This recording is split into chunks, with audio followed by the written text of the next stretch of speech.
Here's the thing around spontaneous sex versus planned sex.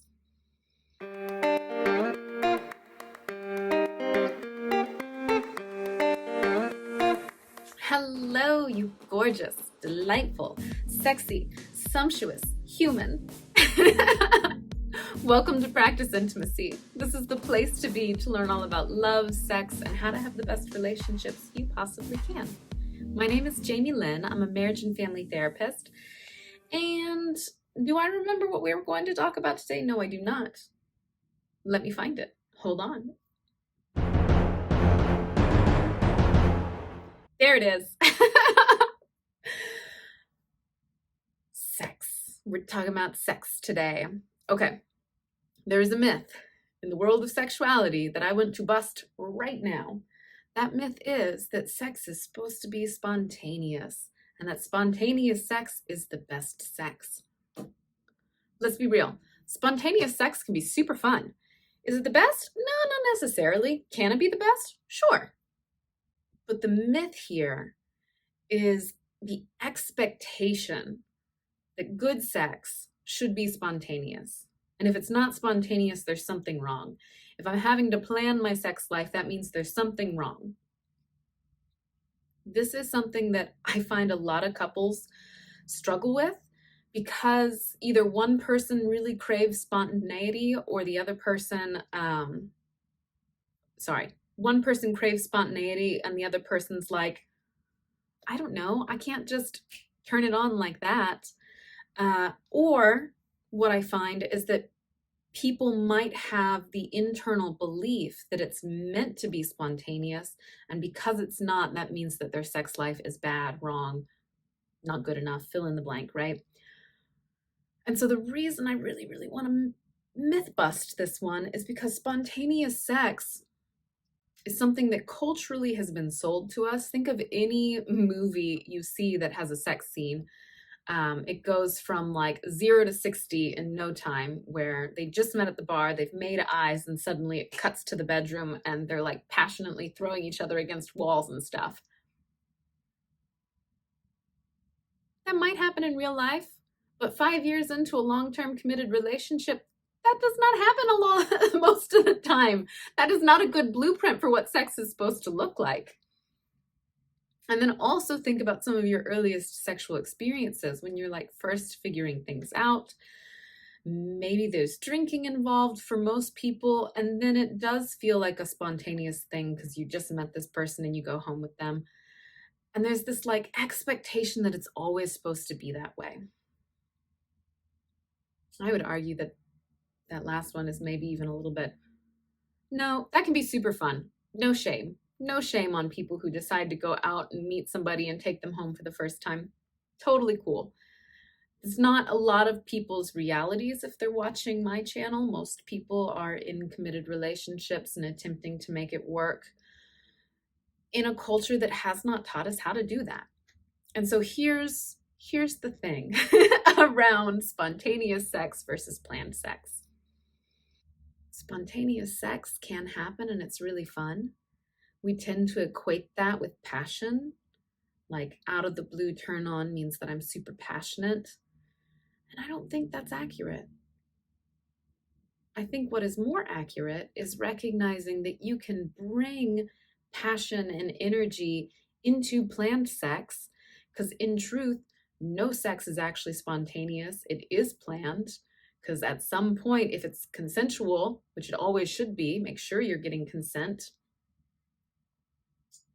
At some point, you're going, oh yeah, I'm going to do this. You're actually planning that you're going to do it. Maybe that point is 5 seconds before you actually do it, but you're still making a plan to follow through with the sexual activity. And so all sex is actually planned. It's just how far from the event are you planning this?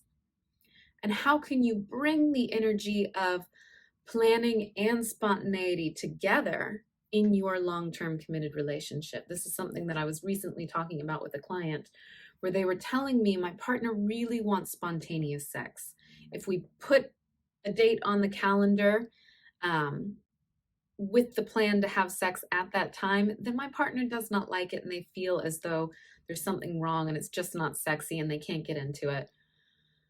which I'm like, your partner maybe needs to work on that because that's just a belief. But partner's not in the room. So instead, I'm working with my person around, okay, so how can you make both true? Because you actually really enjoy knowing when sex is going to happen because there are a lot of different contextual things that need to be going on in order for you to experience turn on and arousal.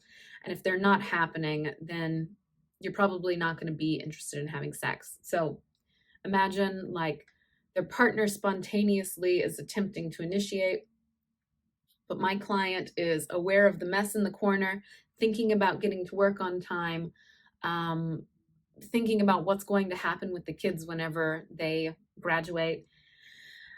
And so they're just not into it. The spontaneous attempt to have sex falls flat.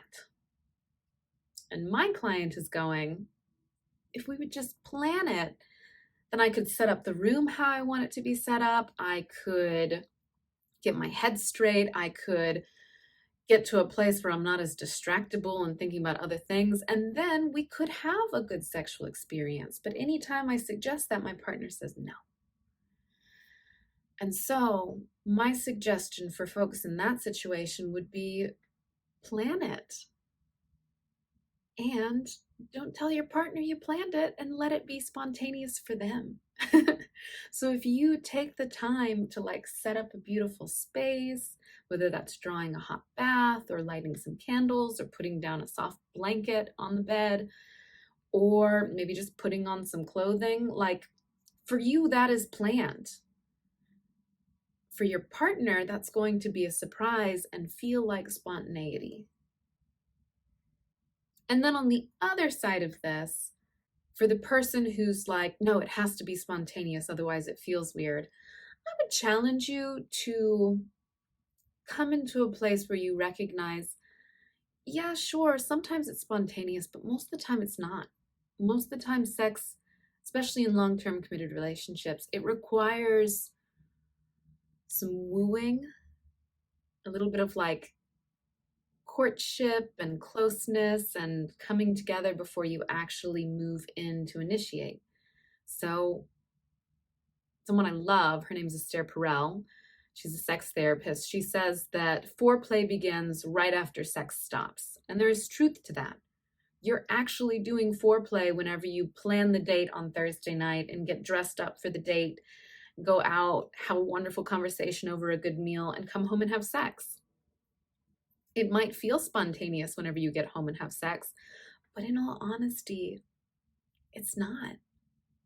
It's been led up to by ideally some really hot, fun connection time. And then you move into that state of being able to play in the sexual realm as well, not just intellectually and all of those things, emotionally, all of that.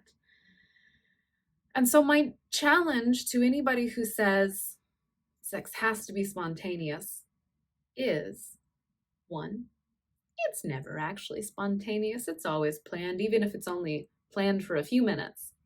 And two, you can create an environment where you know that you're going to attempt to initiate, and you set time around that plan. So you actually schedule it. And then you just let that time flow freely while also knowing internally what it's moving towards. Not every time, but a lot of the time, what it's moving towards. And then you get the best of both worlds. You get the comfort of knowing you're going to spend intentional time with the person you love, making intentional time to show them they matter to you, to be emotionally connected, to be intimate in ways that are not sex, so that you're both ready to be sexual. And also, it gives you the freedom to be spontaneous within that time.